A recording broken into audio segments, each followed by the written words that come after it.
remember in 2018 when I was in Hong Kong, we first spoke with a company that people now know as OpenSea. Dapper Labs was the company that founded OpenSea, right? Okay. They were the market leader that started the NFT marketplace.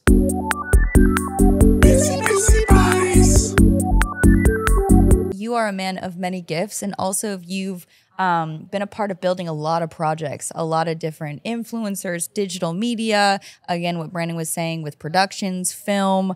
I mean, honestly, we've even done some crazy things together. Yes. Like gone to the moon. I mean, we've done some wild things. And so it's just an honor to have you here and to really just dive deep into how you do all of these amazing things all at once and keep healthy. That's a good place to start. Nailed that, yes. Do you have a first question, Brandon? Okay, so what is the I know you dabble into so many things. Yeah. So but what's is there like a main thing that you love doing, you love sticking to and putting most of your time into that? You know, I think a lot of the stuff that I do, if I just like took a high level view of what motivates me, what gets me going, I think part of honestly what's kind of given me that like jet fuel the past like 6-7 years has been if I can bridge and build relationships globally, that allows me to be almost like a bridge in any way. And that can kind of translate into any type of project that I do or venture. It's like sometimes the project is almost secondary to kind of the motivation. I feel like it's everything else that life brings me because of me saying yes and deciding to commit to certain things that I do. And so the motivation for me is almost like the ancillary side of like just the relationship. I feel like that's kind of the best way I can explain why I've been drawn to certain things, of why I've decided to do them. Like when I first got into television fresh out of undergrad, I feel like part of, I mean, there's a couple reasons why I got into production. When I first got into it, I moved to LA, maybe like 14 years ago, moved to Echo Park and Where the little swan things are? yes, but when I was there, the pond was all empty. Really? So Really? like it was Echo Park. I'm like, there's no like lake here, and it was all fenced off. I'm like, oh, You're like, this sucks. I know. Wait, when was this? This was like in 2012. Wow, okay. Yeah, like Okay. I'm throwing it back, man. This was like 12 years ago. When I first got like on the scene in production, I was sleeping on a blow-up mattress in my old RA's like apartment. Love it. And like we were like all, you know, probably hasn't? I know, right? I'm like, I got to make it into LA somehow. So this was the first way I did it, and like slept in a blow-up mattress, and I was like on Craigslist, like looking up for like PA gigs back in the time. And I tried the LA thing. I thought my idea was like, if I move to LA, I can get some gigs, and then I can like kind of, you know, find my way into the space. But as I was living in LA, I realized how much it sucked my soul away in many ways. And like, I feel like I unrooted a lot of my community for the idea that I might, you know, help move my career in this direction. And I realized really quick, I did not like living in LA. Like, in fact, it took all my creative energy out. I felt like it was more just like a surviving energy that it probably came into the idea with coming to LA, and it just wasn't the right fit. So I moved back to OC. I'm like, this wasn't the right vibe, but I ended up thriving regardless. Because I moved back to OC, I still decided to commute to LA.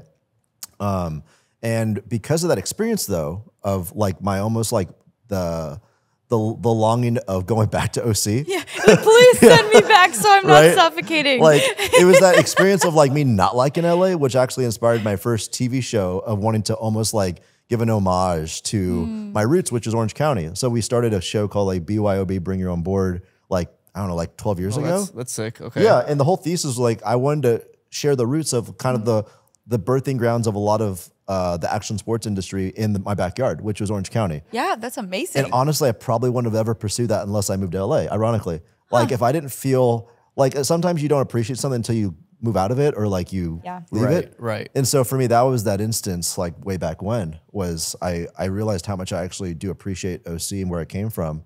So I wanted to do a show about showing my roots. And in undergrad, I interned at Quicksilver, so I had some kind of exposure to the action sports world. And then fast forward to kind of what brings me to my industry today. Like I'll fast forward through like certain segments of my career. But like I was doing like ad agency work maybe like 7 years ago. And one of our clients was a Korean company that was trying to launch a film slate funded by blockchain. And, Okay. Wow. Okay. That's amazing. Yeah. Also, just like a big mouthful of things that are so curious together. I know it's like I'm kind of just throwing right. everything on the canvas, and I had to Yeah. kind of explain how I got there. But just the fast forward now, we're like maybe 2017, 2018. Because of all that content background of like doing television production, we naturally kind of arrived at this client that wanted to finance like their film studio, their film slate with blockchain is kind of the like with an ICO or token offering. So we helped them with like a lot of their activations at Sundance Film Festival, and from there, like this is where we got really into like the crypto blockchain scene, and specifically overseas. They asked us if we can help them fundraise. We didn't come from like an advisory fundraising background, but we're like, we'll give it a shot, you know, because you know it's a rabbit hole worth exploring. And Yeah. so we got flown, or I got flown to South Korea, Singapore, and Hong Kong in like around 2018, and that's where I first really stepped ground like working in Asia. And the reason I said yes to even doing this is because I got to travel. I'm like, yeah, this is like Of course. yeah. Right. Right. It's like kind of bringing it back to like what motivated me. Yeah. Honestly, the crypto thing was like kind of secondary. The idea of like going to Asia and like flying around and like meeting cool people in countries I don't even speak the language in. I'm like, this is like adventurous. So Yes. I'll say yes to it. And fast forward to now, I still go back and forth to like Korea primarily, but also like other parts of like been in Hong Kong, Taiwan. I'm thinking of going to Taiwan at the end of the year because that's like a really fun place to be at the end of the year. I have not been yet. I would love to. Yeah, I like Asia's just like really fun, and so to kind of answer the question is like, Like in Kirsten. yeah, yeah, Have you guys ever been in Korea at the same time? Of course. Yeah. Yeah. Yes. Honestly, this man has introduced me to some of the most fabulous people.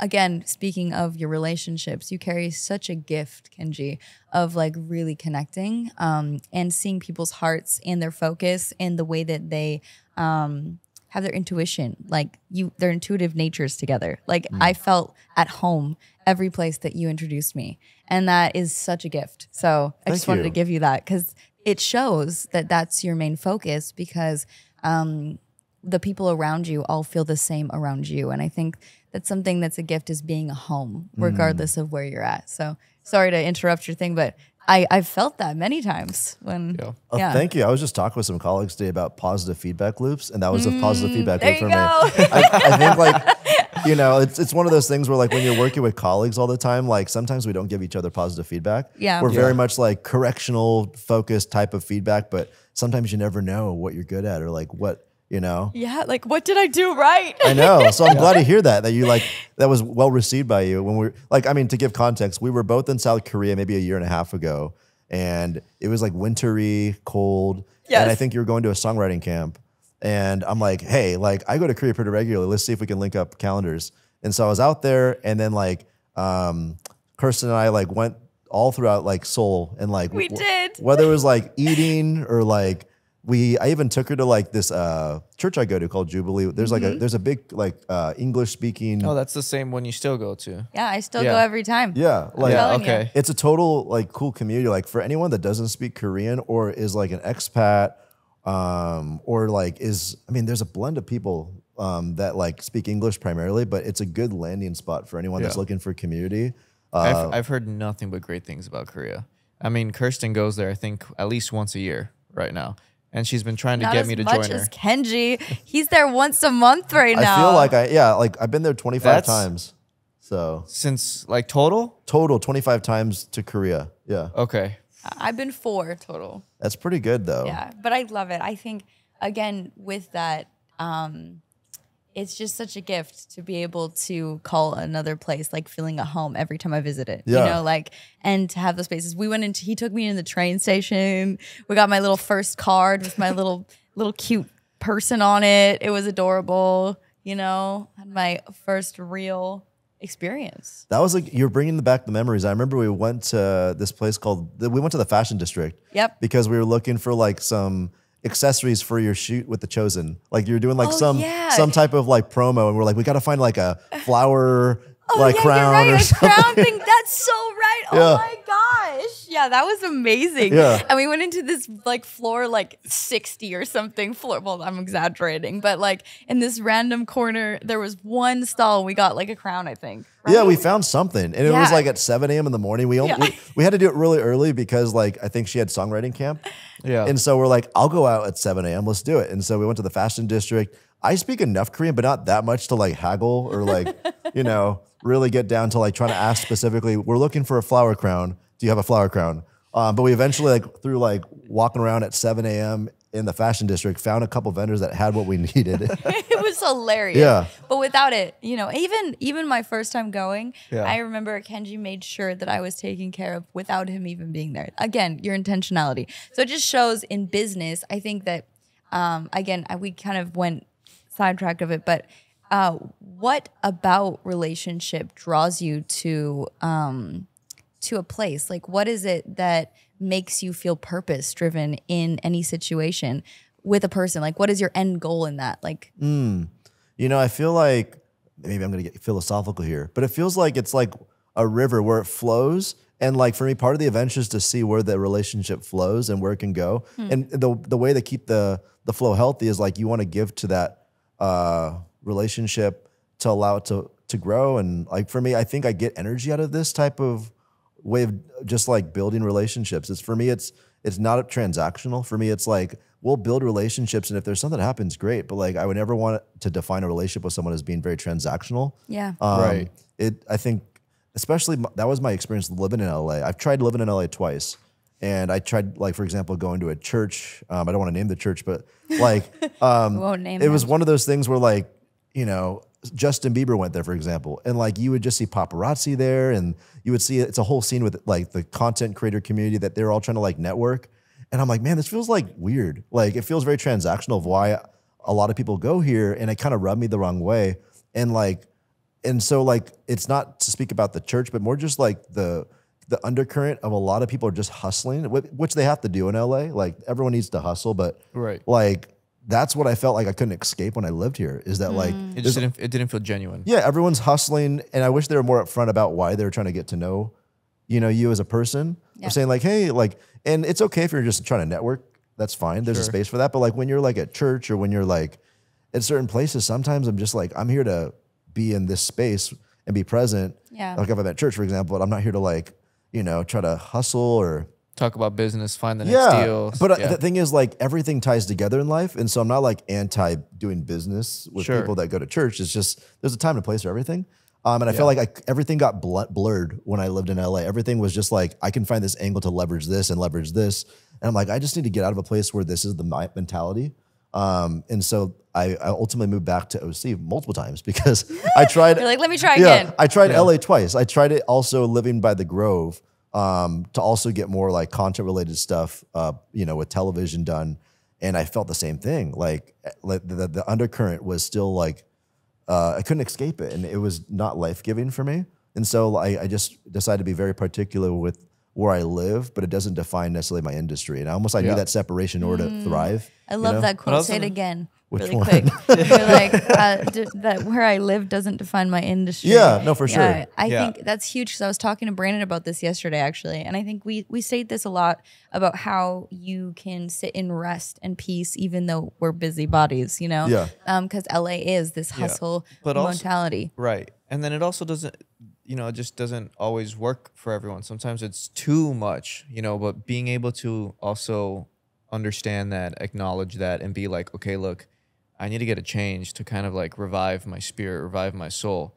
And then you did it and you understood the difference. Yeah, I mean, even today, like, it was a yes for me to come up here. It was a no-brainer. But like me coming from OC, I have just a different energy that I bring to LA. Yeah. Where if I was just down the street, like in WeHo, I don't know if I'd bring the same energy. I'd probably maybe be a little more exhausted. Or Like, I don't want to be here anymore, guys. I'm like, nah, the traffic's too long. Like, It's 5 minutes. You can't do it. We hit you up from OC. Yeah, sure. Hit you up from West Hollywood. So funny. not gonna do it. Sorry. I don't know. You have space to regenerate. Yeah.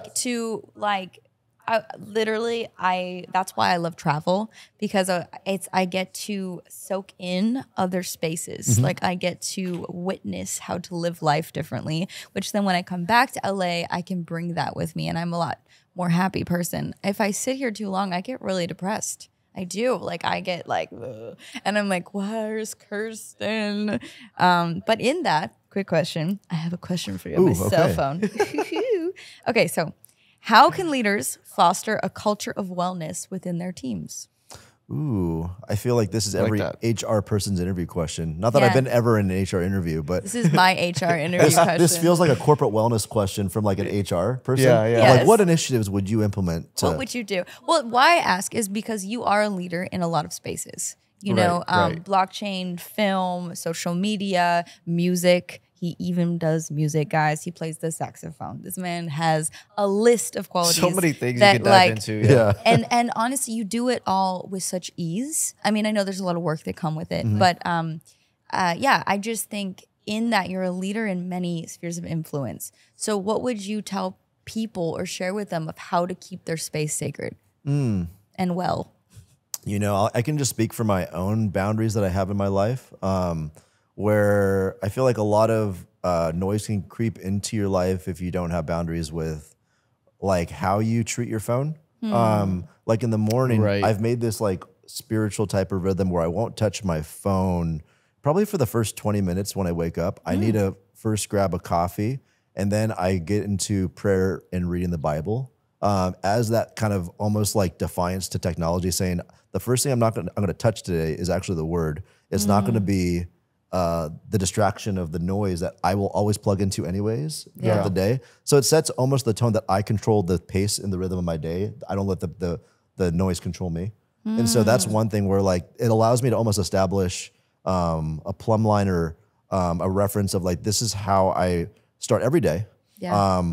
So like I just acknowledge that like I control the rhythm, I control the space of like what I create. I don't have to allow myself to be reactionary in how I work through my day. So I almost like protect that as a sacred place because like it's very much how everything else falls into place. Is like if I don't protect that sacred space in the day, then everything else becomes reactionary in many ways. Where I'm like reacting to putting out a fire, everything maybe gets put in a place of anxiety where I'm like, I'm just trying to get everything done at once. And like, of course we have deadlines, but like, at least I can control the morning, you know? Yeah. And like, I would say wellness and speaking to wellness, I mean, obviously it's important to go to the gym and stuff. So I do that. But the real way that I get like out all of my like, I guess innate energy in my body that I need to like get out is like, part of it's like, I'm very competitive. And like, I think throughout like different parts of my life, I've had different expressions of what that looks like. In high school, I was doing like wrestling, surf team. And then like when I was in like maybe post-college, I was like doing like CrossFit type of competitive-ish workouts. And now like it's very much been like pickleball. I was about to say, no, it's pickleball. Yeah. Show us the ways. I've still never played. This is awful. It's you know, I was probably its most critical like gesture against pickleball initially because I'm like, this looks so silly. And like it was during COVID where like pickleball blew up and like a bunch of my friends were getting into it. I'm like, this is a joke. My dad told me about it like years ago. He's like, I'm gonna go play pickleball, and I was like, okay. Yeah. Yeah, like years, many Like before before years ago. COVID, like before, like where it was like just popping him and his buddy, you know, chilling. Wow. When it wasn't actually popping. It's so interesting because you're right. During the pandemic is kind of when you started hearing it a lot, and then like the last like year and a half is just like everywhere. I mean, you even have communities, you have private clubs, you have public parks, all these places just implementing pickleball courts. It's so funny because it almost makes you realize because during the pandemic, there's such a high sale for let's say like pool tables or ping pong tables because people are like, oh, I'm gonna play at home. What am I gonna do? And I guess a good amount of people did, and they're like, let's take it to the courts. And the city just overall built on it. Yeah, and maybe like I don't know if I can like give COVID like that whole period of isolation like why like pickleball took off. Maybe people were seeking community at the time because everyone was isolated, but like now we're out of COVID, right? And it's like blown up. Like it's one of the main things you hear now. Isn't it an Olympic sport now? I don't think it's quite there yet, but there's club pickleball Soon. at universities. Yeah. Oh, I've seen club pickleball, like different universities compete against each other. I wouldn't be surprised. I was talking to some dads at the pickleball court, and they're saying their daughters are like being scouted by certain universities. That's crazy. Believe it or not, like it's becoming a thing where like there's no scholarship path yet, but everyone's predicting it will happen, right? Yeah. Where your son, I can see it getting there for sure. Yeah, like your kid will eventually, when they're like 8, 9, 10 years old, they'll see, oh, he has a gift, you know, and like, well, I would need enrollment in academy. And like, you know, get them through that trajectory of maybe a new wave of all the sports. Yeah, you know? Like I'm waiting for the pickleball movie to come out. I don't know if that's the thing. Oh my! Like I'm waiting for maybe you should make it, Kenji. You know, right? Like I've always joked with my buddies, like when is the pickleball movie going to come out? Where like either it has to make fun of itself to like be taken seriously, because I wouldn't ever watch a serious pickleball movie. Like no one could. For me, with pickleball, I'm not like a full maxi in the sense where like I can make fun of it where it should be made fun of. Yeah. Like I don't know if I could ever take pickleball seriously from like a media standpoint, where like if you're showing me a movie and someone's like, you know, that like character archetype where they're like, you know, down and out, like, you know, grew up in like in the roughest neighborhood. I just can't get the pickleball right. Like it's not like a guy's gonna come out of the hood and say, you know, pickleball brought me out of the hood. You know, like it's just like I feel like it's definitely a middle class fancy sport. But maybe it will. Maybe we're not, you know, giving it its full potential. Yeah, I mean, for me, just hasn't been around long enough. It hasn't, you know. But I wished if someone did make a pickleball movie, they did like treat it like where like someone was like come out of the hood.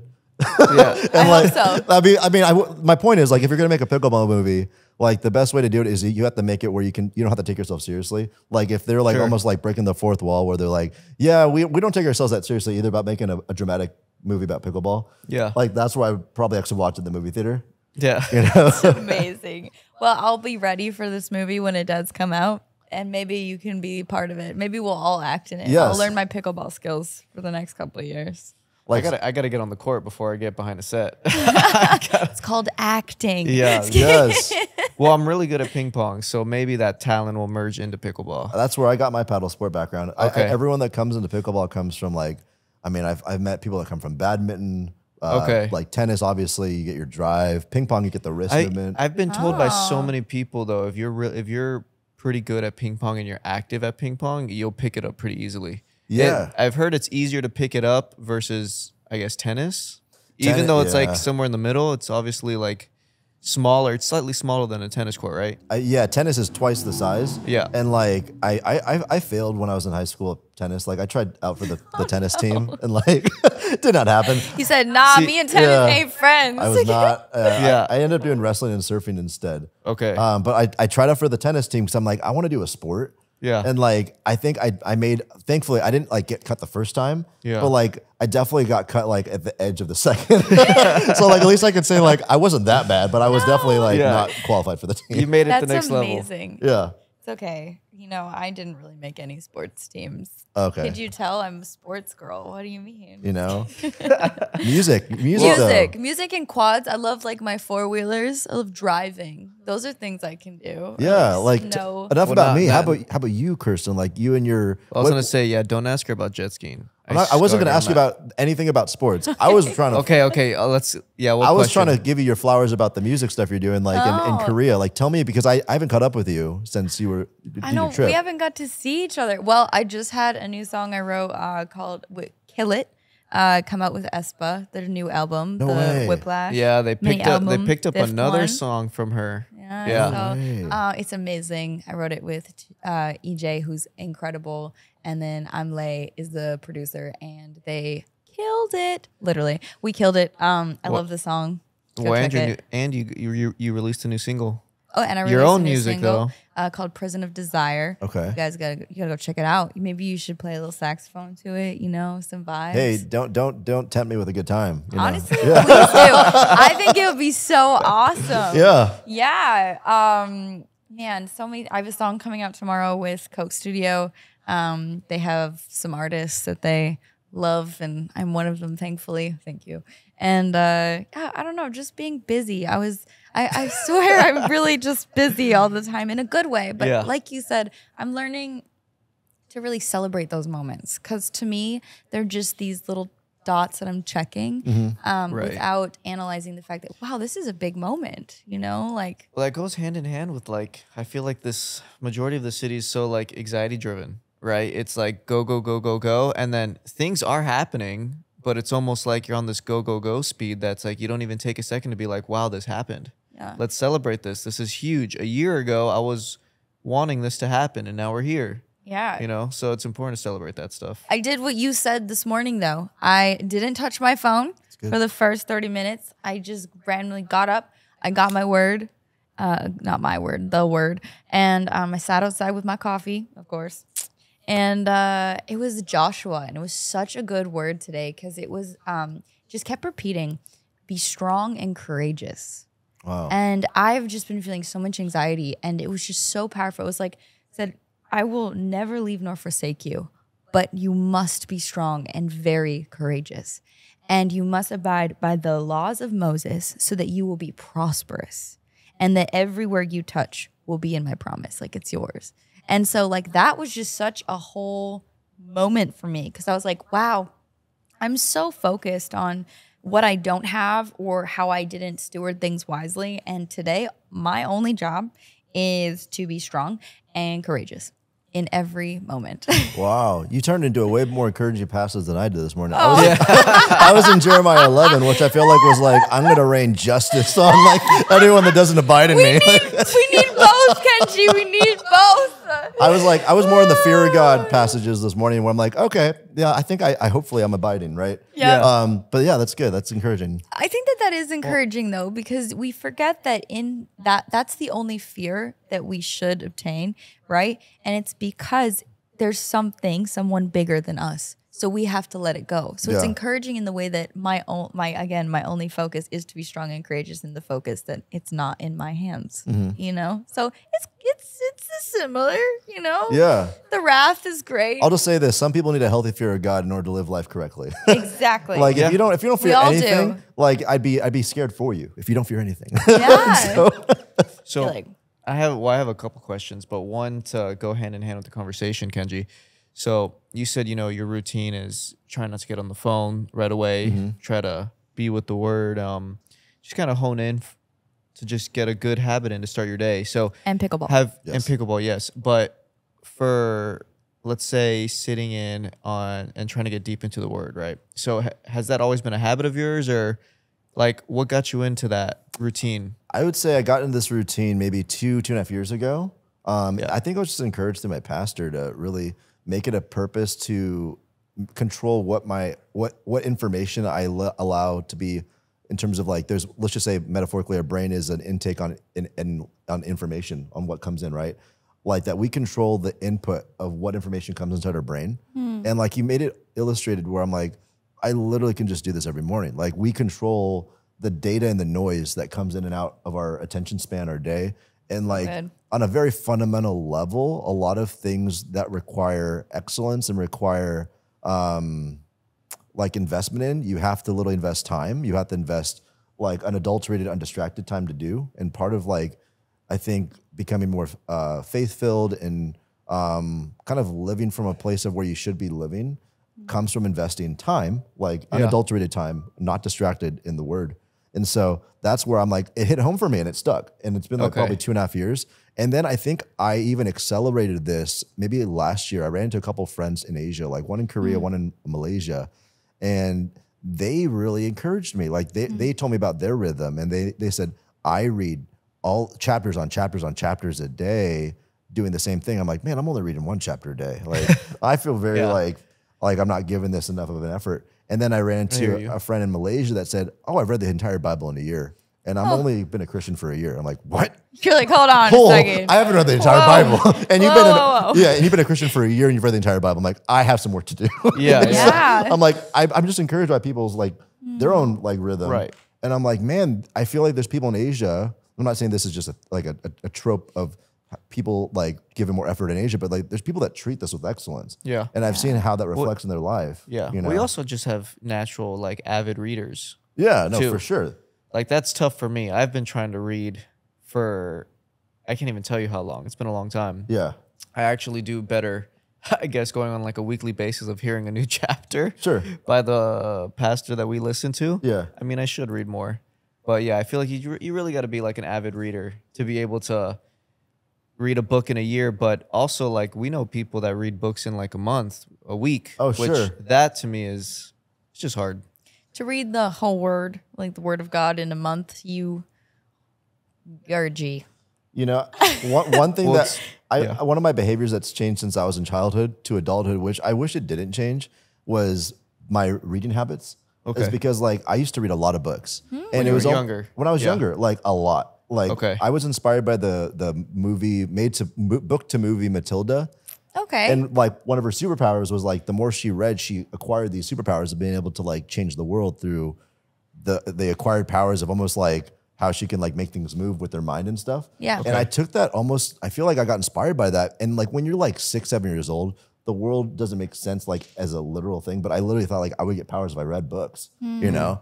And so I think, Which I think is true. no, it is like Yeah. the metaphor actually made sense to how, Yeah. you know? And so when I was like, I would say, I think second grade, I read like probably 80 books. Whoa. Like- Oh, okay, nice. And I was like- you read a lot. Yeah, no, I was like, it was like almost like I said, I'm competitive. It was a competition. Yeah. Because like, Avid reader. no, for sure. Like I was Right. reading competitively. Like for me, it's like I would read like 1, 2, 3 books a day to get to like where I wanted. Because I also was beating the entire school. Like you, The would, goal was okay. different. it was the goal for me. It was like definitely more of a competitive thing where I'm like, oh, I Right. see the leaderboard, and it was totally gamified. Like they wanted See, to. isn't that always? I mean, that's just like I feel like just us guys. You know, it's within us that competitive nature. It is like know? they gamified literacy in school, and I'm like, oh, like so every year. I got It's like, this. Yeah. Game on. And let's for go. me, like the next year, I'm like, let's read 138 books. Like I kept on like Yeah. up in the game. I was like, I was renting Wow. out books from like the library, like 3 books a day, and like I would dedicate probably Okay, 4 hours. That's impressive. And like the Yeah. way they like validate if you read the book is they test you. They give you like Okay. a verbal test saying what happened to this protagonist at this chapter. Okay. Like what did they do? And like so it was like definitely you Yeah. can't just say yeah, I read 200 books. Like they would Yeah. test you on every book. And so Okay. like for me, they didn't have Cliff Notes back in the day. They didn't have the internet where you can just like cheat. I legitimately read all the books. Yeah, yeah. But I also learned how to speed read. So That's okay, so amazing. so That's why what's- you're so well read, though. Oh, thank you. Thank you. You don't even say like once, like we say like all the Maybe, I time. don't know. So what's a book that had a big significance in your life or your character and why? Like what Ooh. hit you? In terms of a book, I think in terms of just like legacy impact, I think it was around maybe middle school, and I've reread it. It was The Purpose-Driven Life from Rick Warren. Okay, yeah. Because Okay. that whole thesis that came out, like he wrote around 2002, was like you were born with a purpose. Like God made you for a Yeah, purpose, right. And like you weren't just made to work just to work. Like you were Exactly. designed for a specific purpose. And so like it speaks to kind of like maybe the hustle culture of the world where everyone's just trying to do everything. Mm-hmm. And I definitely fall in this trope sometimes where like I feel like I'm just doing a lot of things. And it by default, of course, we sometimes tie this to our identity of like the significance of what we do defines our significance as who we are as a person. Yeah. And it obviously didn't make that literal sense to me when I was in 7th grade when I first read the book. Sure. But as I got older and took the principles and reread the book, I'm like, this is a profound, I think, statement and almost like cultural thesis that was given to us that I think even surpasses like Christian thought. It's just like almost philosophical thought. Okay. That we were designed for a purpose. You know, Right, so you have to right. believe a lot of things to get to that point where it's like you have to believe in intelligent design, right? Which means you have to believe in a higher power that someone created you, right? But if you go through that logic that you were designed for a purpose, then like you will also therefore believe that like there's things that maybe I'm not meant to do, and there's things that like I've been given strengths for, and Yeah. there's also weaknesses that I have. And so God, like I feel like by how we've been designed, there's things that we will thrive at, we get energy from. So part Yeah. of me is like, for example, I know I get energy from like traveling and exploring the unknown, time. the cultures, the food.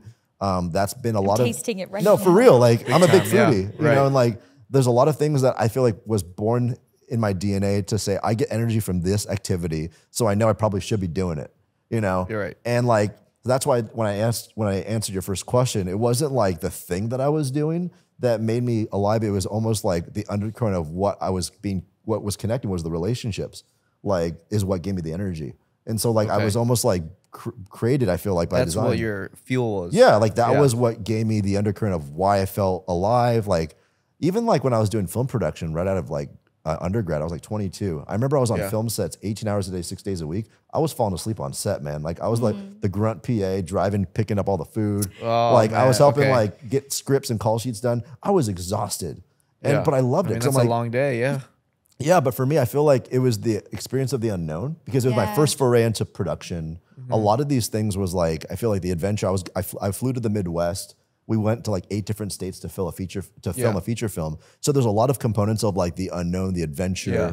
and I'm like, and I got paid nothing for it. Kindred spirit. Yeah, like this was like me making $0. Yeah. They paid for my flight, but I was a But PA you for a guys would month. travel. Yeah. Yeah, they drove me and like Yeah. I What would- I'm getting is Yeah. just like you traveling. Yeah. That's the ultimate like sense of freedom and joy. it is. Traveling, experiencing the world, meeting people. Yeah. Yeah. Building connections. Yeah, I feel like it's just the human connection component is what makes it interesting and fun. Alive. Yeah, It makes it living. and like the business that comes out of it's an overflow of like the connections that are created and the networks that are kind of overlapped. That happens naturally. But what Right. gives me the energy is just being able to do that and then see the fruit that comes out of it. You know, that for me Right. is like kind of the business that I'm in is building the bridges and seeing the fruit that comes out of what's built. And now, like as I'm older, I think like actually, if I'm posturing myself of like I was also not just here as a purpose, but also to serve in a certain way, right? To give back in some way to the world. Now I feel like my this part of my 30s is really now defining how can I truly give and serve people in a meaningful way and leave a lasting impact. Because I think at some point, what gets you the energy gets you to where you need to go to some point. But now you actually have to put in a lot of hard work and like actually Right. define and really refine and do the hard hours that aren't fun to truly like dial in like whether it's the product that you're building or like the content, like you really have to dial in and do the hard work, which is actually where you have to sacrifice a lot more. And I think that's where I'm at right now, like in my 30s is I'm in the place of like sacrificing a lot of that time, a lot of that investment where traveling was really fun, but now it has to be really dialed in of why I'm going somewhere. And it has to be really like laid out. We're like in my late 20s, I was just going anywhere. I did have an agenda, but I felt like it was not as structured as it is now. Like now Sure. that we're older, time gets more precious because we have less time, right? Right. And so I think just naturally we have to be very particular about how we spend our time and how we allocate it. And so, yeah, I think that's kind of been Yeah. that rhythm now that I'm older. I love that. Yeah. Okay. So good, Kenji. I love hearing you speak. You know, there's very few people in the world that get me excited to hear like their life. Like I love people, obviously all our guests, but the way you speak draws me into it. Like I feel like I'm there. Oh, It's thank you. very alive. Like I don't know. I resonate with what you're saying so deeply because that's why I travel or why I love people. It's my fuel. I love building. Mm-hmm. I think building that connection, building the I don't know, the process, the foundation, the love, getting to love people in a way that maybe they never have before. Like you get to see people. I don't know, like actually see them. It's Yeah. a fun place to be. Yeah. Couldn't agree more with what Kirsten said. That's why we're one, baby. But- That's why we're one. Exactly. So, you know, I'm curious by something you said at the very beginning. Yeah. So you said you got into the crypto world around 2017, Yeah. right? So a lot has happened in that world. And I mean like incredible highs, incredible lows, right? So like what type of things did you dabble into regarding the crypto world?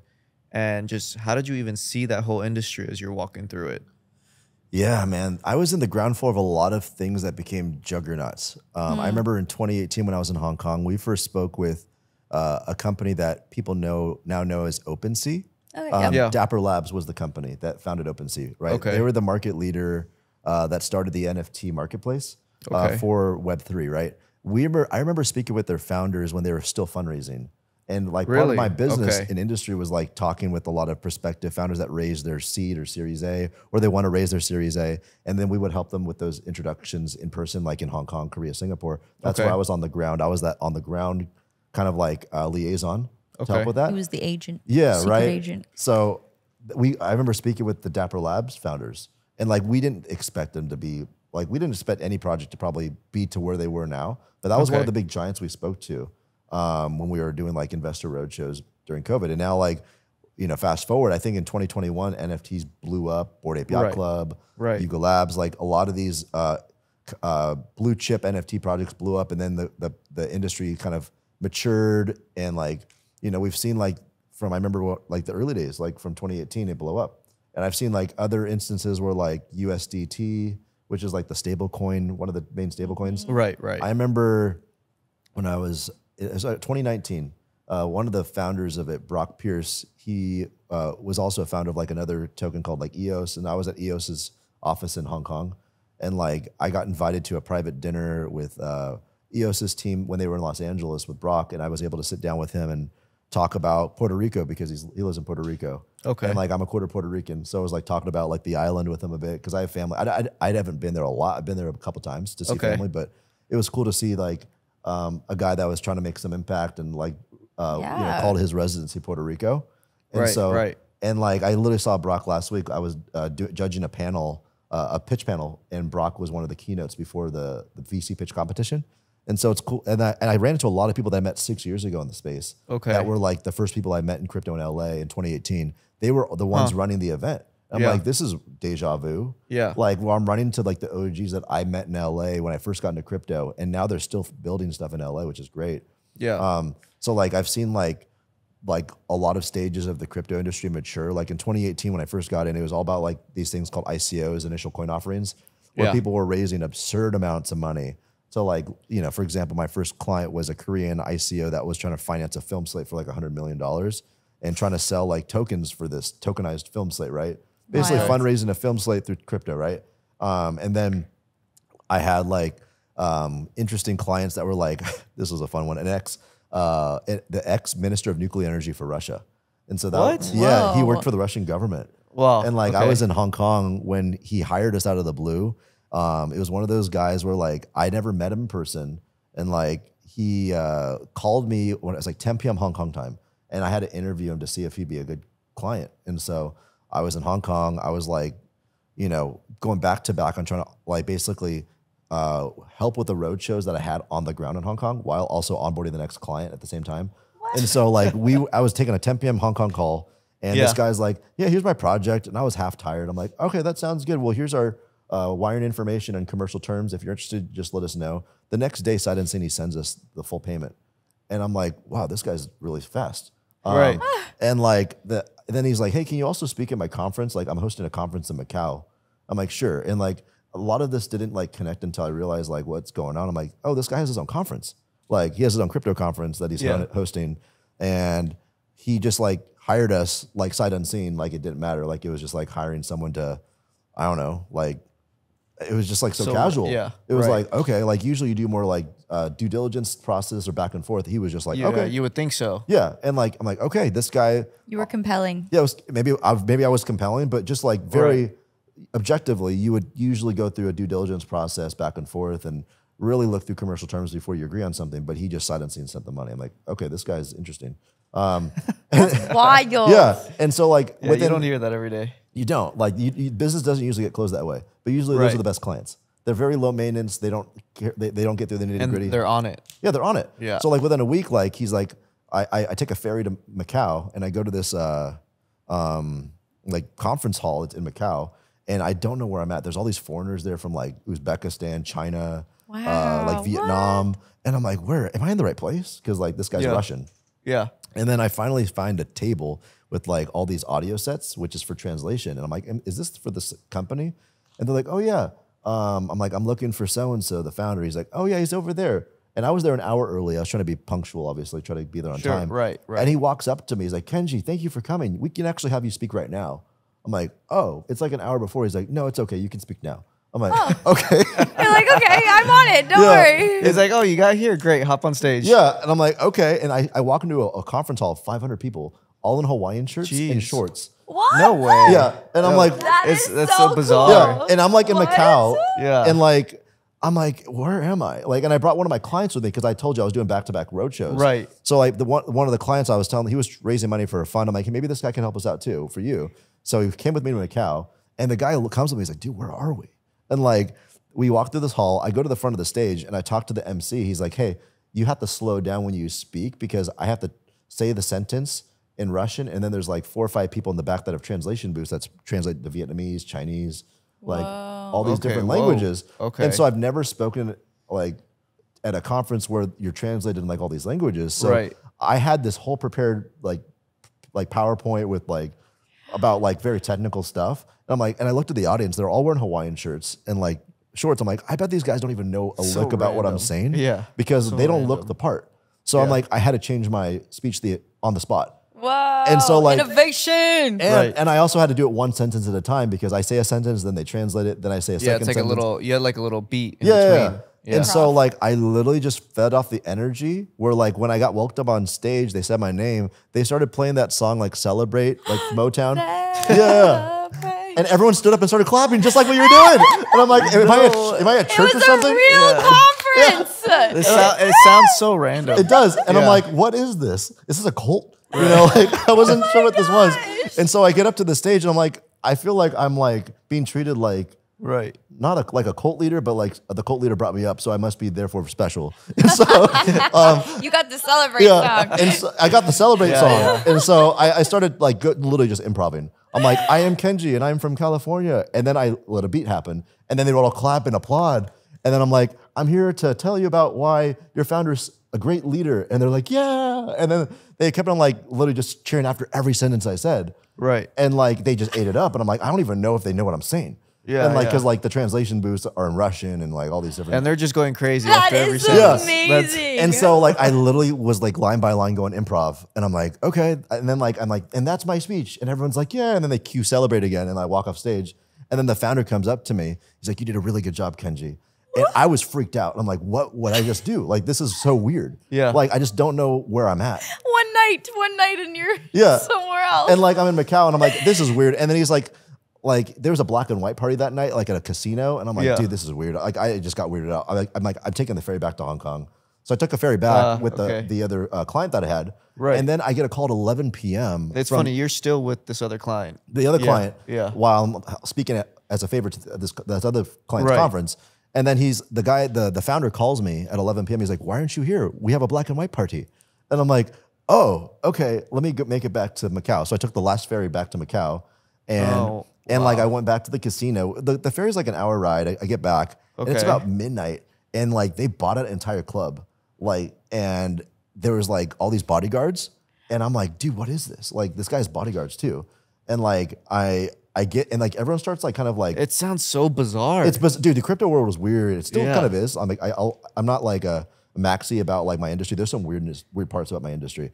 But like specifically during the ICO days, it was cultish, I felt like I was being swarmed as if I was like a special leader in this space. Right. Like, because I got brought up on stage, everyone thought I was like this like saint. And they're like, crypto god. No, but like they're asking for pictures with me. They're like, can we get a picture with you? And there's a line that formed just to get a picture with me.